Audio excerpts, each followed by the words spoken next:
So can the U.S. deliver the heavy weapons? The U.S. has contributed, I think, nearly $2 billion in aid, militarily, economic, since this war began.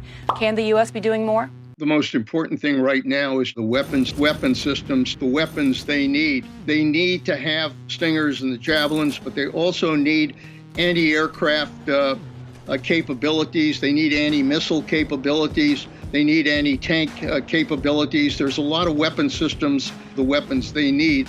We have to bring these weapons to get the weapons to the Ukrainians, to move these weapon systems, to deliver those weapon systems, make sure that the Ukrainians are getting the weapons with anti-missile capabilities, Patriot missiles, the S-300s, the S-400s, weapon systems. Additional aircraft, as many weapons as necessary to provide weapons, so sophisticated weapons, whatever possible weapons can be provided. Undisclosed conflict of interest. He works at a firm whose clients include Raytheon, the second largest military contractors in the world. The most important thing right now is the weapons. We should arm the Ukrainians. Providing weapons, providing supplies, defenses to arm with weapons, with ammunition. We have to simply do more, to do something more. To do more, we will have to do more. More direct involvement of some kind will be inevitable. More arms, more and more pressure for us to do more and more by way of supplying weapons, arms. Undisclosed conflict of interest. He's on the board of directors at Lockheed Martin, the largest military contractor in the world. Arm the Ukrainians, anti-tank, get them armed drones. We need to make sure that we get them air defense systems and ammunition, lots of ammunition. Whatever we can get them, we're going to have to continue to arm the Ukrainians. Undisclosed conflict of interest. She's the chair of the BAE Systems Board of Directors. And by the way, I've been always for us to update and modernize our nuclear arsenal. That's important. We need to continue to flow the weapons. They need missiles, anything they ask for. We need to get the weapons systems, heavy weapons. We ought to be giving them anti-ship missiles, combat jets, good fighter, ammo, howitzers, plenty of firepower, everything. Tanks, the Javelin, get those weapons systems. The S-300 is a good start, but boy, have we got better kit than that to offer, frankly. Patriot, THAAD, additional offensive capability. These are systems, missile defense systems. Order now. The weapon systems, weapons, shopping list. We've got a lot of systems. Weapon system, additional combat power, those weapons, missiles, weapons. Undisclosed conflict of interest. He's an advisory board member of a firm with Raytheon on its client list.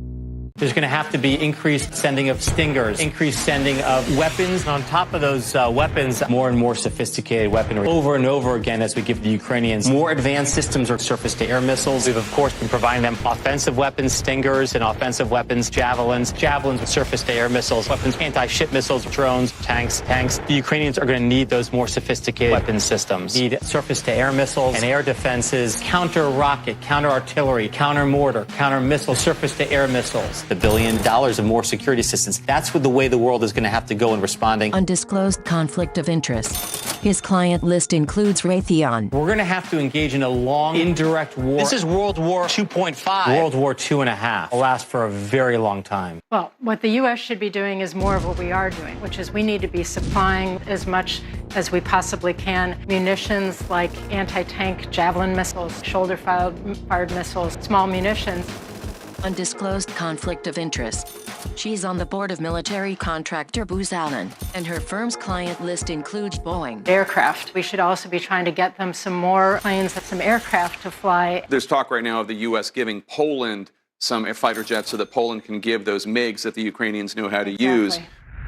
The volume of weapons, armor operations, armored vehicles by the hundreds, these weapons are exactly what they needed and what we have been talking about for a couple of weeks ourselves. Undisclosed conflict of interest. He was the longtime chairman of AM General. We're going to have to find ways to keep that equipment rolling. Let's do more. More? We need to give more. More of what we've been giving. We should have been pouring more and more, providing them with aircraft, provide long-range artillery. They need much more. More heavy weapons, more armor, more tanks, more everything. Anti-aircraft, more Stingers, more Javelin. Anything else we can provide them. And I would include anti-ship missile capability, surface-to-air missile, more of the same. Keep pouring in the air air defense systems that we have and the Stinger missiles, the Javelin armed UAVs, deploy armed UAVs, unmanned aerial vehicles that are armed. More of that needs to be done. Start going on the offense. I would intensify and try to kill as many as I possibly can. Undisclosed conflict of interest. His client list includes Lockheed Martin, the largest military contractor in the world. I want, I'm sure just like you, want to see as many weapons as possible. Yeah, I was just going to say, I couldn't agree with you more. Sending in the weapons is not going to be enough. Maybe it's time, as the commercial says, to send the very best and start sending in U.S. weapons. Weapons that will be constantly coming their way. 1,000 missiles a day. Like, this isn't the end. We're going to keep this spigot open here and keep flowing arms. Many powerful weapons. And what I think we're settling into is going to be a long war. This isn't going to be a war that's measured in months, but likely years. This war will continue to go on. This war is something that will likely go on for months, if not years ahead. And Vladimir Putin would love nothing more than our attention to get diverted. So staying focused on this front and center is our obligation here in the media.